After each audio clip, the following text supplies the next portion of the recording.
నమస్కారం. ఈ మధ్య జరిగిన ఒక కీలకమైన సమావేశం ప్రపంచ రాజనీత్యాల్లో ఒక పెద్ద చర్చకు దారితీసింది. మనం మాట్లాడుకోబోయేది భారతదేశం, ఇజ్రాయెల్ గురించి. ఈ రెండు దేశాల మధ్య బంధం ఇప్పుడు ఒక సరికొత్త స్థాయికి చేరింది. అసలు ఈ మార్పు వెనక ఉన్న కారణాలేంటి? దీని వ్యూహమేంటి? పదండి, ఈరోజు ఈ విషయాలన్నింటినీ లోతుగా పరిశీలిద్దాం. ఈ ప్రయాణాన్ని అర్థం చేసుకోవాలంటే మనం 2017కి వెళ్ళాలి. అప్పటి ఇజ్రాయెల్ ప్రధాని బెంజమిన్ నెతన్యాహు అన్న ఈ మాటలు చూడండి. ఇది కేవలం ఒక మామూలు స్టేట్మెంట్ కాదు, అదొక మిషన్. మరి ఇప్పుడు 2026లో జరిగిన ఈ సమావేశం ఆ మిషన్ని ఎంత దూరం తీసుకెళ్లిందో మనకు చూపిస్తుంది. సరే, ఈ తాజా పర్యటనలో అతిపెద్ద మైలురాయి ఇదే. రెండు దేశాల బంధానికి ఇప్పుడు అధికారికంగా ప్రత్యేక వ్యూహాత్మక భాగస్వామ్యం అనే పేరు పెట్టారు. అయితే ఈ పదాలకు అర్థమేంటి? ఇది కేవలం ఒక పేరు మాత్రమేనా, లేకపోతే దీని వెనుక నిజమైన, బలమైన మార్పులేమైనా ఉన్నాయా? ఈ ప్రశ్నకు సమాధానం దొరకాలంటే మనం కొంచెం వెనక్కి వెళ్ళాలి. భారతదేశ విదేశాంగ విధానంలో వచ్చిన ఒక చారిత్రాత్మకమైన మార్పుని మనం అర్థం చేసుకోవాలి. ఎందుకంటే వర్తమానాన్ని అర్థం చేసుకోవాలంటే గతాన్ని చూడటం చాలా ముఖ్యం కదా. ఆ మార్పుకు గుండెకాయలాంటి పదం డీహైఫనేషన్. దీని అర్థం చాలా సింపుల్.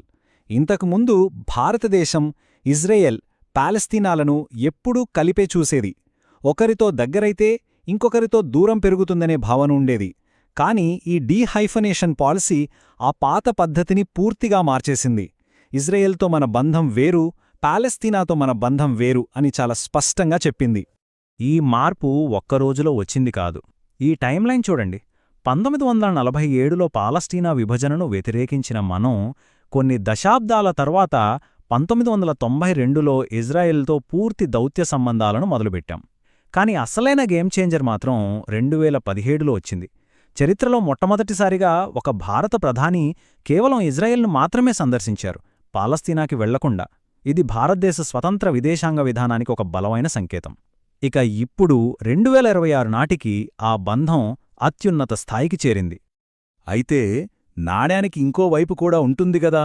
ప్రతి వ్యూహాత్మక మార్పుకు ఒక మరో కోణం ఉంటుంది. కొంతమంది విశ్లేషకుల ప్రకారం ఇజ్రాయెల్తో బంధం ఇంతలా బలపడటం వల్ల ఒకప్పుడు పాలస్తీనాకు మనమిస్తూ వచ్చిన బలమైన మద్దతు కొంతమేర బలహీనపడిందనే వాదన కూడా వినిపిస్తోంది. సరే, ఇప్పుడు విదేశాంగ విధానం నుండి ఈ రెండు దేశాల బంధానికి పునాదిలాంటి ఒక ముఖ్యమైన రంగానికి వద్దాం. అదే రక్షణా రంగం. ఈ స్నేహం మొదలైందే ఆయుధాల అమ్మకాలు, కొనుగోళ్లతో. కాని ఇప్పుడు ఆ స్థాయిని దాటి చాలా దూరం వెళ్ళింది. ఒక్కసారి ఈ చార్ట్ చూడండి, నిజంగా ఆశ్చర్యపోతారు. SIPRI నివేదిక ప్రకారం ఇజ్రాయెల్ అమ్మే మొత్తం ఆయుధాలలో ఏకంగా 34%, అంటే మూడింట ఒక వంతు భారతదేశానికే వెళ్తున్నాయంటే ప్రపంచంలో ఇజ్రాయెల్ యొక్క అతిపెద్ద ఆయుధ కొనుగోలుదారు మన దేశమే. ఇది బంధం ఎంత కీలకమైనదో చూపిస్తుంది. ఇక్కడ మనం గమనించాల్సిన ఒక పెద్ద మార్పు ఉంది. ఈ బంధం కేవలం కొనేవాళ్లు, అమ్మేవాళ్లు అనే స్థాయి నుండి కలిసి తయారుచేసే భాగస్వాములు అనే స్థాయికి ఎదిగింది. అంటే కేవలం ఆయుధాలు కొనడమే కాదు, బరాక్ 8 లాంటి అత్యాధునిక క్షిపణులను కలిసి తయారుచేస్తున్నారు. అంతటితో ఆగకుండా ఐరన్ బీమ్ లాంటి ఫ్యూచర్ టెక్నాలజీపై కూడా కలిసి పనిచేయడానికి రెడీ అవుతున్నారు. ఇది నిజమైన భాగస్వామ్యానికి నిదర్శనం. కానీ ఈ కథ కేవలం రక్షణ రంగానికే పరిమితం కాదు. యుద్ధరంగం దాటి టెక్నాలజీ, వాణిజ్యంలాంటి కొత్త రంగాల్లోకి ఈ బంధం ఎంత వేగంగా విస్తరిస్తోందో ఇప్పుడు చూద్దాం. ఈ శిఖరాగ్ర సమావేశంలో ఒక పెద్ద ఆర్థిక లక్ష్యాన్ని నిర్దేశించుకున్నారు. అదే ఒక ఆధునిక, సమగ్రమైన మరియు భవిష్యత్తుకు సిద్ధమైన స్వేచ్ఛా వాణిజ్య ఒప్పందంపై చర్చలను వీలైనంత త్వరగా పూర్తి చేయడం. ఇది కేవలం వ్యాపారాన్ని పెంచడమే కాదు, భవిష్యత్ ఆర్థిక వ్యవస్థలకు తగ్గట్టుగా దాన్ని మార్చడం.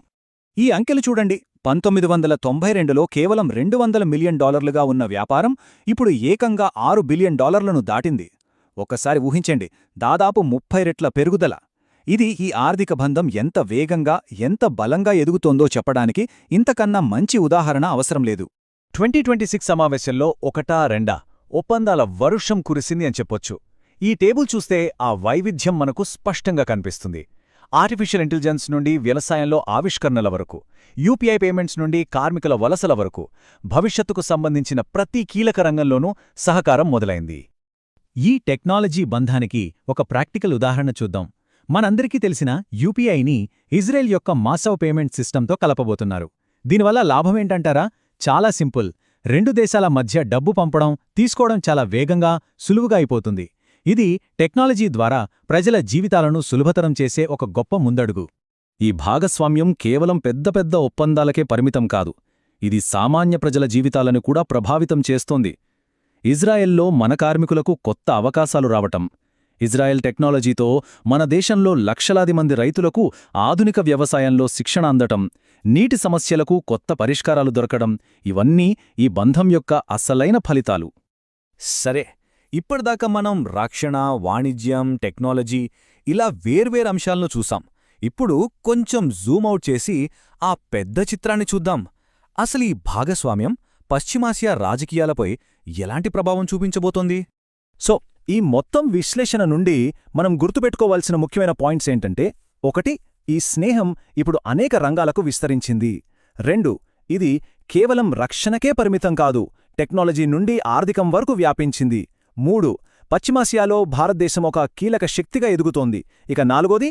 ఇవన్నీ దీర్ఘకాలిక వ్యూహంలో భాగం. ముఖ్యంగా ఈ భాగస్వామ్యం ఒంటరిగా జరగడం లేదు.